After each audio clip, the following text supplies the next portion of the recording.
아멘. 오늘 본문도 이계명을 어긴 이스라엘 역사에 관한 것입니다.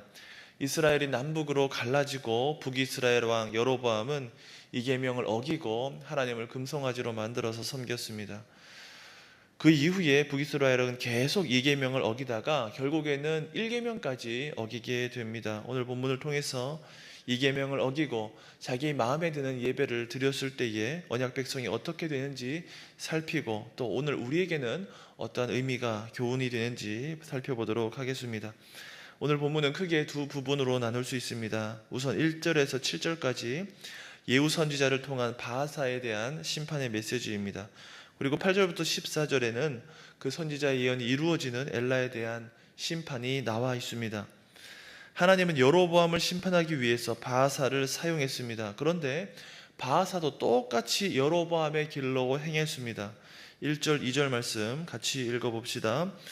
여호와의 말씀이 하나니의 아들 예후에게 임하여 바하사를 꾸짖어 이르시되 내가 너를 티끌에서 들어 내 백성 이스라엘 위에 주권자가 되게 하였거늘 내가 여로보암의 길로 행하며 내 백성 이스라엘에게 범죄하게 하여 그들로 죄로 나를 노엽게 하였은즉. 바하사는 실로 티끌과 같은 존재였습니다. 그렇지만 하나님께서는 그를 들어서 이스라엘의 왕으로 삼아주셨습니다. 그렇다면 어떻게 해야 했습니까? 여로보암의 길에서 돌이켜야 했습니다. 바르게 하나님을 예배해야 했습니다. 그래서 남유다와 연합하고 함께 예배하고 함께 살아가는 길을 도모해야 했습니다. 주님 안에서 한 형제다, 한 나라다라는 점을 분명히 하면서 살아가야 했는데 바하사도 그렇게 하지 않았습니다. 그도 여전히 여로보암의 길로 걸었습니다. 그래서 하나님을 노엽게 하고 이스라엘 백성을 범죄하게 했습니다. 왕이 바르게 믿고 또 바르게 살아갈 때에 백성도 바르게 믿고 바르게 살아가는 경우가 대부분입니다. 그래서 왕이 어떻게 살아가는지가 참 중요합니다. 오늘날 교회의 직분자도 마찬가지입니다. 교회의 목사님, 장로님, 권사님, 집사님 바르게 믿고 바르게 섬기는 것이 중요합니다. 그래야 온 성도들이 바르게 믿고 또 바르게 살아갈 수 있습니다. 에베소서 4장 11절 12절에 이렇게 말씀합니다.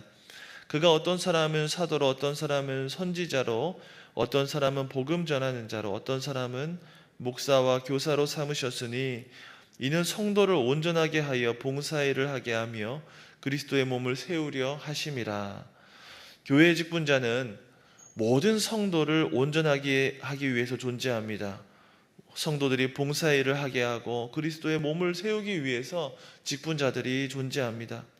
그래서 직분자는 성도들을 위해서 헌신하는 이들입니다. 이들이 힘을 내어 주님의 몸된 교회를 잘 세울 수 있도록 기도해 주시기 바랍니다.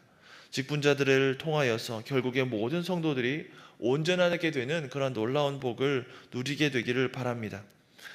여로보암은 세상적으로는 강대한 국가를 이루었습니다. 여로보암 당시에 국제사회에서 인정받을 만한 그런 힘을 가지고 있었습니다. 그런데 여로보암은 우상을 섬기듯 하나님을 섬기면서 이 막강한 국력이 다 하나님께로부터 온 복이라고 생각했습니다. 그런데 복이라고 생각한 것이 복이 아니었습니다. 오히려 하나님의 노를 격발하게 했습니다. 오늘 본문은 하나님을 노하게 한 두 왕의 죄를 꼽고 있습니다. 여로보암이나 바하사나 엘라나 피차일반 하나님을 우상화하였습니다. 바하사나 엘라가 여로보암의 길로 행했다고 했는데 여로보암의 죄를 한번 다시 생각해 봅시다. 여로보암은 하나님을 경외하지 않은 왕입니다. 하나님을 두려워하지 않고 오히려 자기가 권력을 잃어버릴 것을 더 두려워했습니다. 이런 정치적인 이유 때문에 단과 베델에 금송아지를 세워서 하나님이라고 하고 예배하도록 했습니다. 금송아지를 만들었던 까닭은 이 북이스라엘이 신생국가인 까닭에 남쪽 예루살렘으로부터 독립하기 위함이었습니다. 정치적으로 종교적으로 독립하기 위해서였습니다. 이스라엘의 절기가 되면 이 북이스라엘 10지파 사람들도 절기를 지키기 위해서 예배하기 위해서 남유다 예루살렘으로 내려가야 했기 때문에 이렇게 예배를 고안해서 자기 마음대로 섬기게 한 것이죠. 여로보암은 자신의 정권을 심각하게 흔든다고 생각해서 북쪽에 이 단과 베델에 금송아지를 만들어서 백성들이 남쪽으로 내려가지 않도록 했습니다. 이런 행동은 자신의 아들들의 이름을 짓는 일에도 그대로 반영되었습니다. 자신의 두 아들의 이름을 나답과 아비야라고 했는데, 이것은 하나님께서 명하시지 않은 불을 가지고 분향하다가 죽은 나답과 아비후의 이름을 딴 것입니다. 여로보암이 이렇게 한 것은 무엇을 의미합니까? 하나님께서 명하신 예배를 거부하고 자기 마음대로 편리대로 예배를 만든 것입니다. 모세의 장막 예배, 솔로몬의 성전 예배를 부정하고 자신이 고안한 예배를 드리기 시작했습니다. 그것은 분명히 하나님을 위한 것이 아니라 자기 자신을 위한 것이었습니다. 여로보암이 고안한 예배의 정체는 광야에서 이스라엘이 만들었던 금송아지 예배였습니다. 이스라엘 백성이 금송아지 만들어서 출애굽시킨 하나님으로 섬긴 것을 재현한 것입니다. 여로보암은 과거 금송아지 섬긴 것을 외면하고 성경을 왜곡해서 백성들에게 이렇게 말했을 것입니다. 성막이나 성전 예배가 필수적인 것이 아닙니다. 오히려 성막이나 성전은 하나님께 예배드리는 것을 방해합니다. 멋진 금송아지를 만들어서 아무나 자유롭게 예배하는 것이 하나님에 대한 바른 예배입니다. 이제 남쪽 예루살렘에 갈 필요 없이 여기서 더 은혜가 넘치는 예배를 드리시기 바랍니다. 이것은 제가 솔로몬을 피해서 애굽에 도망갔을 때 배운 것입니다. 성막이나 성전의 예배는 모세와 솔로몬이 독재하기 위해서 만들어낸 것입니다. 나답과 아비후를 한번 보십시오. 이들은 백성들이 자유로운 예배를 드릴 수 있도록 애를 썼습니다. 모세의 독재에 대항하다가 죽임을 당한 것이 아닙니까? 이들은 백성 편에서 민주적이고 인본적인 것을 도입하려고 했습니다. 나는 독재적인 예배를 없애고 자유로운 백성이 주체가 되는 종교로 개혁할 것입니다. 독재자 솔로몬의 예배 처소인 예루살렘은 치워버리십시오. 이제는 우리가 원하는 대로 예배 드릴 수 있습니다. 이렇게 이들을 선동했을 것입니다. 여로보암은 성경 역사를 왜곡하고 자신이 고안한 예배가 더 나은 것임을 강조했습니다. 신앙 역사와 그 의미를 알고 있었던 백성이 어떻게 여로보암이 만들었던 예배에 찬성했겠습니까? 그렇지만 백성들은 이스라엘의 영적 지도자의 범죄 가운데에서 함께 죄를 지었습니다. 바하사도 마찬가지로 여로보암의 죄를 그대로 따라갔습니다. 성경은 이 일이 큰 죄가 되었다라고 기록합니다. 그래서 여로보암 이후에 예루살렘 왕과 백성들이 죄를 지을 때마다 이스라엘 백성이 죄를 짓도록 만든 느바세 아들 여로보암의 죄라고 지적하고 있습니다. 성도 여러분, 이 바하사나 여로보암이 지은 죄의 본질이 무엇입니까? 금송아지 형상을 만든 것, 중앙 성소 예배를 거부한 것, 제사장 직분을 무너뜨린 것, 바로 이계명을 어긴 것입니다. 이계명은 하나님을 어떤 형상을 만들거나 상상력을 동원해서 섬기는 것을 금지합니다. 그 동기가 무엇인지도 분명하게 말했습니다. 형상을 만든 이유는 자기를 위해서입니다. 겉으로는 하나님과 교회를 위해서 이렇게 말하지만 결국에는 자신을 위해서, 자신의 욕심을 채우기 위해서 하나님을 우상화한다는 말입니다. 그렇다면 왜 하필 금송아지를 만들어서 섬겼을까요? 금송아지는 백성들이 별 거부 없이 받아들일 수 있는 소재였습니다. 기복적인 백성들의 기대에 딱 맞아떨어지고 쉬운 방식으로 하나님을 이해할 수 있도록 만들었습니다. 금송아지를 보면 아무나 자유롭게 그 금송아지처럼 하나님께서 복을 주십사 기도할 수 있었던 것입니다. 금송아지는 하나님의 말씀이 무엇인지 알지 않고도 하나님을 섬길 수 있도록 하는 것처럼 보입니다. 그들의 기대에 맞게 간단한 방식으로 복을 주는 신으로 나타난 것이지요. 하지만 그것이 하나님을 섬기는 것이 아니었습니다. 여로보암과 같은 길을 걸었던 바하사의 결말도 여로보암과 같습니다. 3절 4절 말씀입니다. 내가 너 바하사와 내 집을 쓸어버려 내 집이 느바세 아들 여로보암의 집같이 되게 하리니 바하사에게 속한 자가 성읍에서 죽은즉 개가 먹고 그에게 속한 자가 들에서 죽은즉 공중의 새가 먹으리라. 그의 아들 엘라가 왕이 되었을 때도 마찬가지입니다. 7절 말씀입니다.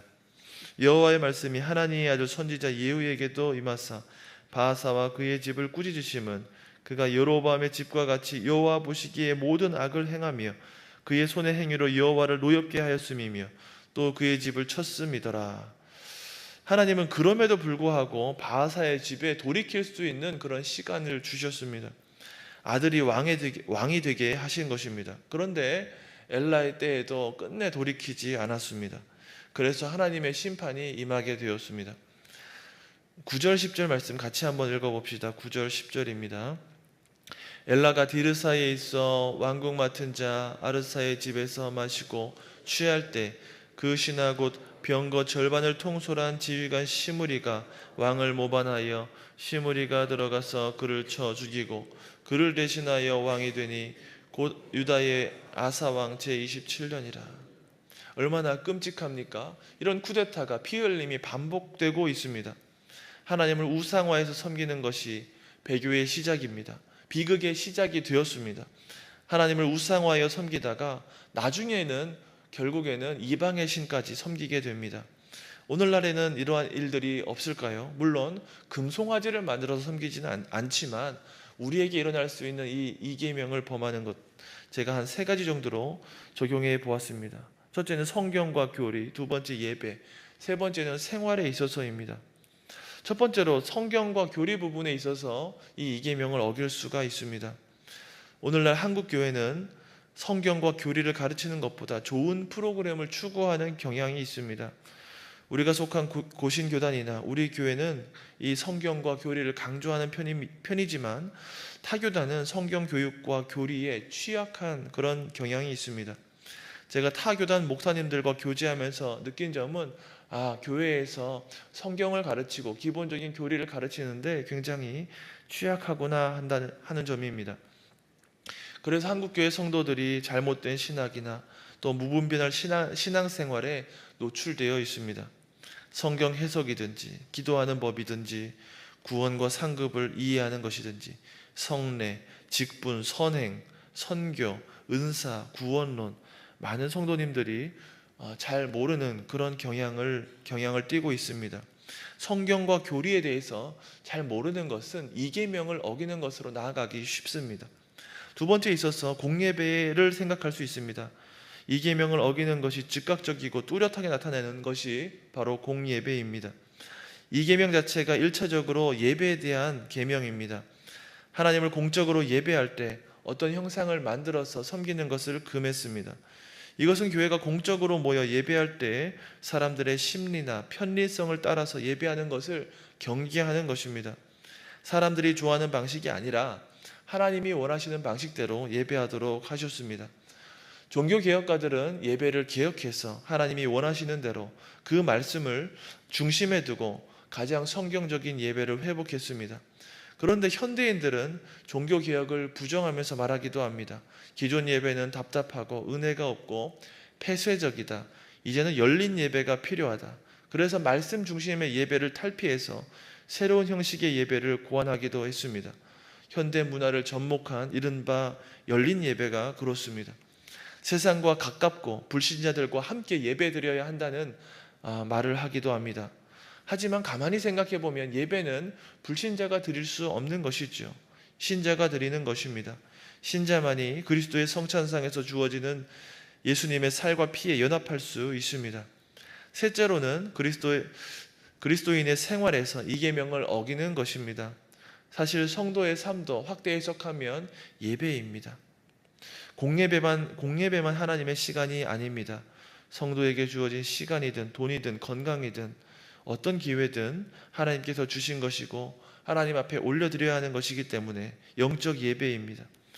우리의 몸을 하나님이 기뻐하시는 거룩한 산 제물로 드리기 위해서 우리의 삶 가운데에도 이 계명을 지켜야 합니다. 학교나 직장, 가정과 교회에서 그리스도인으로 살아가야 됩니다.